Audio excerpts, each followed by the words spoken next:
Exodus chapter 32. When the people realised that Moses was taking forever in coming down the mountain, they rallied around Aaron and said, "Do something. Make gods for us who will lead us.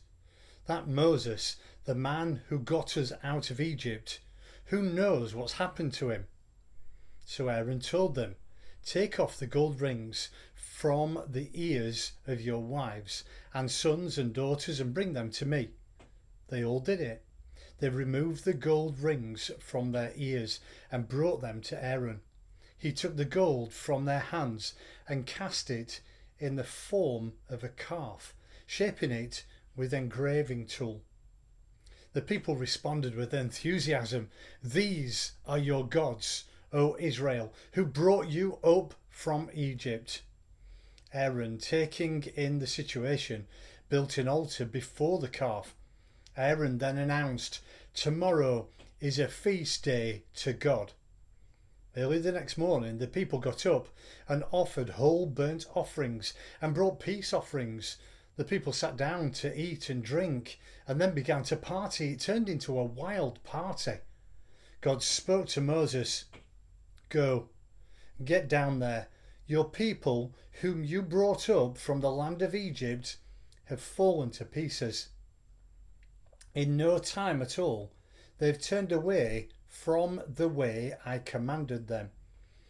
They made a molten calf and worshipped it. They sacrificed to it and said, 'These are the gods, O Israel, that brought you up from the land of Egypt.'" God said to Moses, "I looked at this people. Oh, what a stubborn, hard-headed people. Let me alone now. Give my anger free rein to burst into flames and incinerate them. But I'll make a great nation out of you." Moses tried to calm his God down. He said, "Why, God, would you lose your temper with your people? Why you brought them out of Egypt in a tremendous demonstration of power and strength? Why let the Egyptians say he got it in for them? He brought them out so he could kill them in the mountains, wipe them right off the face of the earth. Stop your anger. Think twice about bringing evil against your people. Think of Abraham, Isaac, and Israel, your servants, to whom you gave your word, telling them, 'I will give you many children, as many as the stars in the sky, and I'll give this land to your children as their land forever.' And God did think twice. He decided not to do the evil he had threatened against his people. Moses turned around and came down from the mountain, carrying the 2 tablets of the testimony. The tablets were written on both sides, front and back. God made the tablets, and God wrote the tablets, engraved them.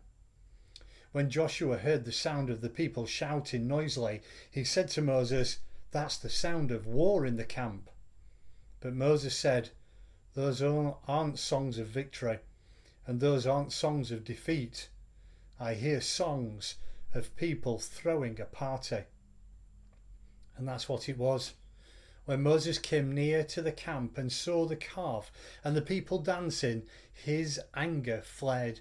He threw down the tablets and smashed them to pieces at the foot of the mountain. He took the calf that had been made, melted it down with fire, pulverized it to powder, then scattered it on the water and made the Israelites drink it. Moses said to Aaron, "What on earth did these people ever do to you that you involved them in this huge sin?" Aaron said, "Master, don't be angry.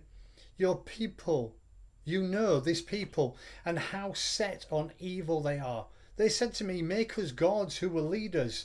This Moses, the man who brought us out of Egypt, we don't know what's happened to him." So I said, "Who has gold?" And they took off the jewellery and gave it to me.